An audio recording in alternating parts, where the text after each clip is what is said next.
Hello my student, आप लोग कैसे हैं। उम्मीद करता हूं कि आप लोग बहुत ही बढ़िया होंगे। ठीक है, तो आज की इस वीडियो में हम लोग इकोनॉमिक्स यानी अर्थशास्त्र की आज हम लोग चैप्टर नंबर 7 का आज हम लोग कंप्लीट ऑब्जेक्टिव करने वाले हैं। ठीक है, क्लास 12 के आर्ट सेक्शन के चैप्टर नंबर 7 इकोनॉमिक्स बुक आज हम लोग चैप्टर नंबर 7 कंप्लीट करेंगे, जिसका नाम है समष्टि अर्थशास्त्र, इसका परिचय। ठीक है, तो आज की इस वीडियो में जो भी ऑब्जेक्टिव देखेंगे सारे आपको 2023 और 2022 के क्वेश्चन नजर आने वाले। ठीक है, इसलिए इस वीडियो को आप लोग शुरू से अंत तक देखिएगा। वीडियो को अगर पहली बार देख रहे हैं तो वीडियो को आप लोगों को स्लो मोशन में देखना होगा, जिसके लिए ताकि आप लोगों को सारे के सारे क्वेश्चन आपको याद हो जाए। ठीक है, वीडियो को स्किप करिएगा तो आप छूट जाइएगा, एग्जाम में आपको क्वेश्चन आएगा तो आप छोड़कर चले आइएगा। ठीक है, इसलिए आप लोग वीडियो को शुरू से अंत तक देखिएगा, मेरा एक ही रिक्वेस्ट है। ठीक है, चलिए, तो अगर आप लोग इस चैनल से नहीं जुड़े तो चैनल से जुड़ने के लिए चैनल को सब्सक्राइब जरूर कर लें। ठीक है, बेल आइकन जरूर प्रेस कर लें।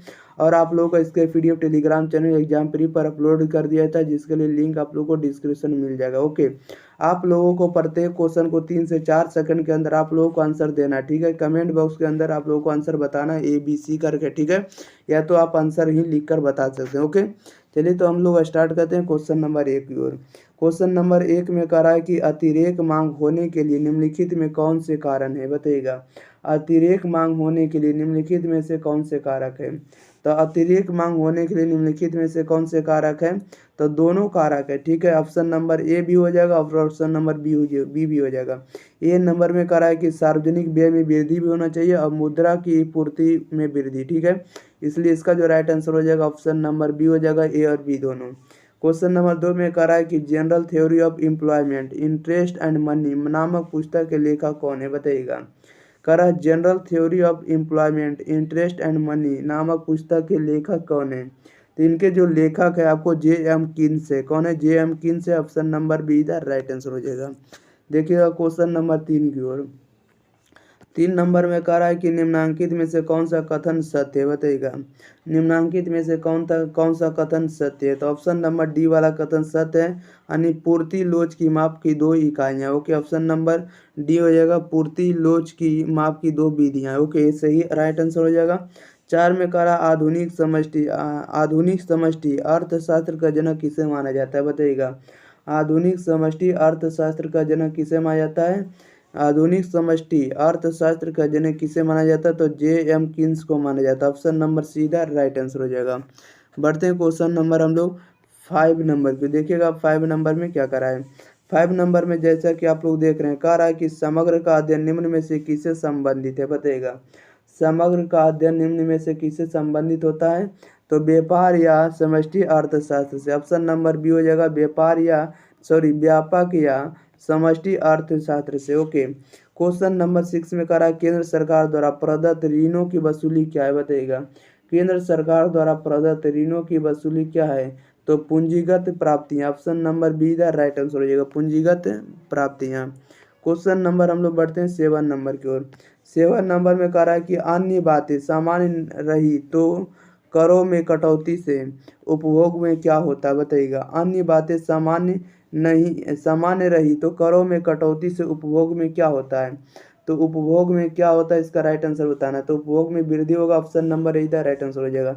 8 में कह रहा है कि अंतरण गुना का मान क्या होता है, बताइएगा। अंतरण गुना का मान क्या होता है, तो C/1 माइनस सी होता है। ओके, C/1 माइनस सी होगा, ऑप्शन नंबर इधर राइट आंसर हो जाएगा। बढ़ते क्वेश्चन नंबर हम लोग 9 नंबर की ओर। 9 नंबर में कह रहा है कि खुली अर्थव्यवस्था का गुणक बंद अर्थव्यवस्था की अपेक्षा कैसा होता है। खुली अर्थव्यवस्था का गुणक बंद अर्थव्यवस्था की अपेक्षा कैसा होता है, तो छोटा होता है। ऑप्शन नंबर बी इधर राइट आंसर हो जाएगा। 10 में कह रहा है विदेशी आय में वृद्धि से घरेलू निर्गत और निर्यात को क्या होता है, बताइएगा। विदेशी आय में वृद्धि से घरेलू निर्गत और निर्यात को क्या होता है, तेज होता है, वृद्धि होता है। ऑप्शन नंबर बी इधर राइट आंसर हो जाएगा। बढ़ते हैं क्वेश्चन नंबर हम लोग 11 नंबर की ओर, ध्यान दीजिएगा। 11 नंबर में क्या करा है। क्वेश्चन नंबर 11 में कह रहा है कि समष्टि स्तर पर निर्णय कौन लेता है, बताइएगा। समष्टि स्तर पर निर्णय कौन लेता है, इसका राइट आंसर बताइएगा। आप लोग जल्दी जल्दी इसका आंसर कमेंट बॉक्स में बताइएगा। समष्टि स्तर पर निर्णय कौन लेता है, तो राज्य लेता है। ओके, ऑप्शन नंबर सी हो जाएगा, राज्य लेता है। 12 में कह रहा है कि समष्टि अर्थशास्त्र का वैकल्पिक नाम क्या है, बताइएगा।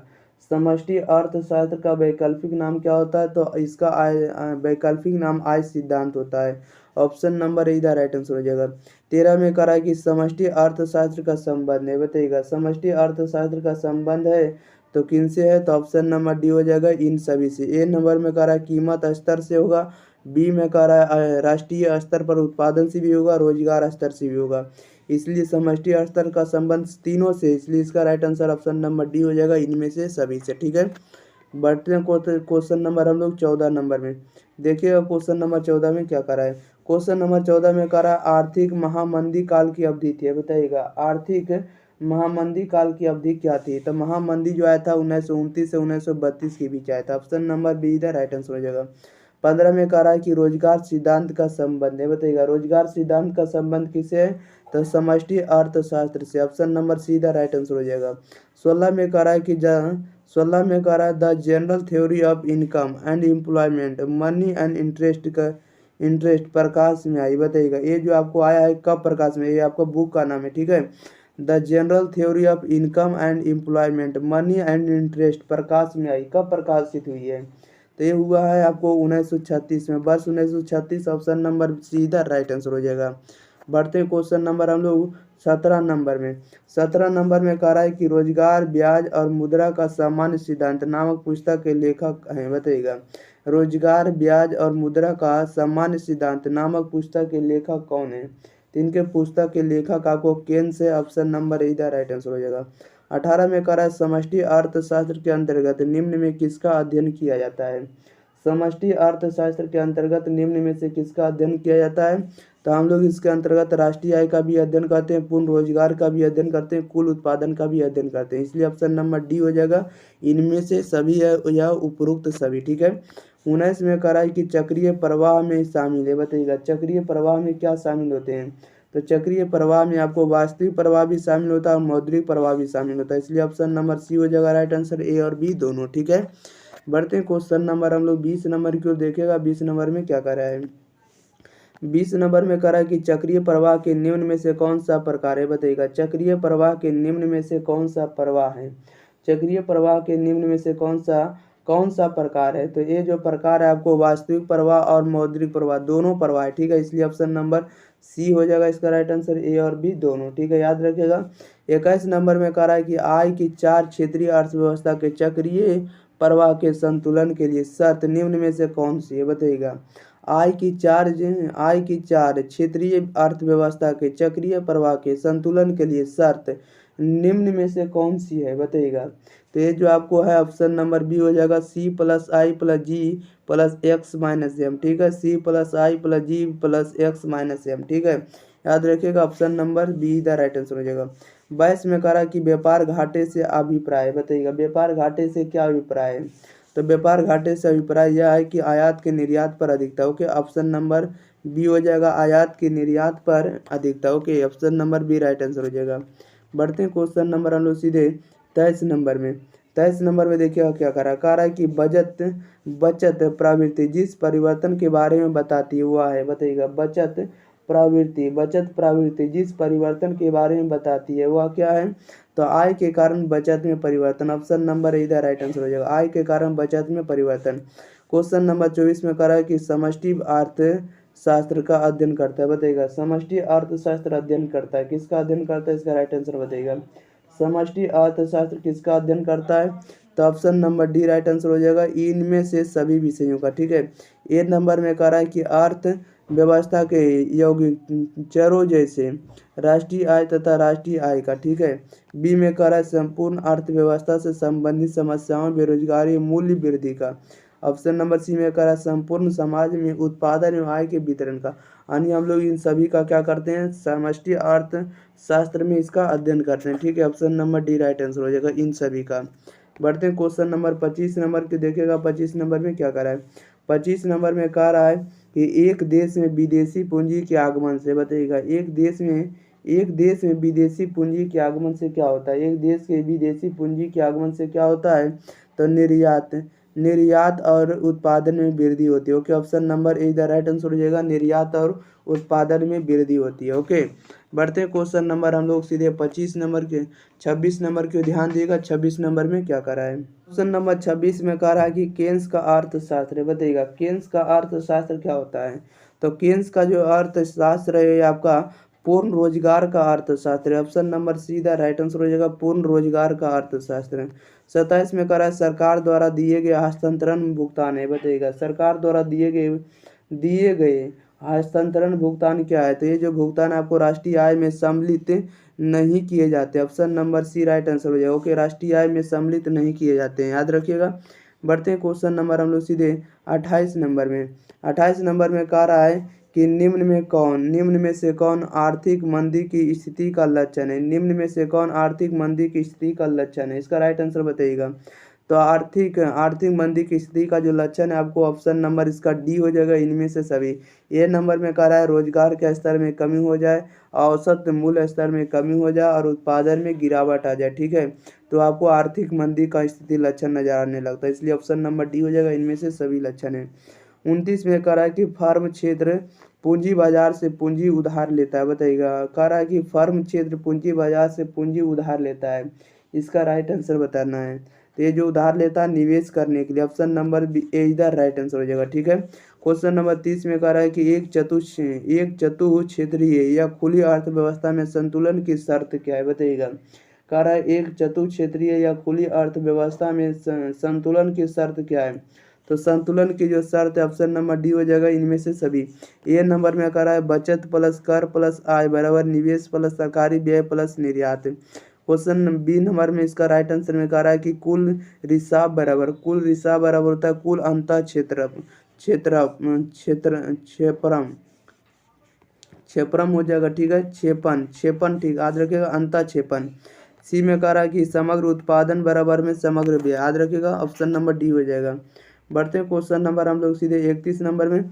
31 नंबर में कह रहा है कि शुद्ध निर्यात है बताइएगा। शुद्ध निर्यात क्या होता है, तो शुद्ध निर्यात जो होता है निर्यात और आयात का अंतर होता है। Option number B right answer हो जाएगा, निर्यात और आयात का अंतर, याद रखिएगा आप लोग, सही राइट आंसर इसका।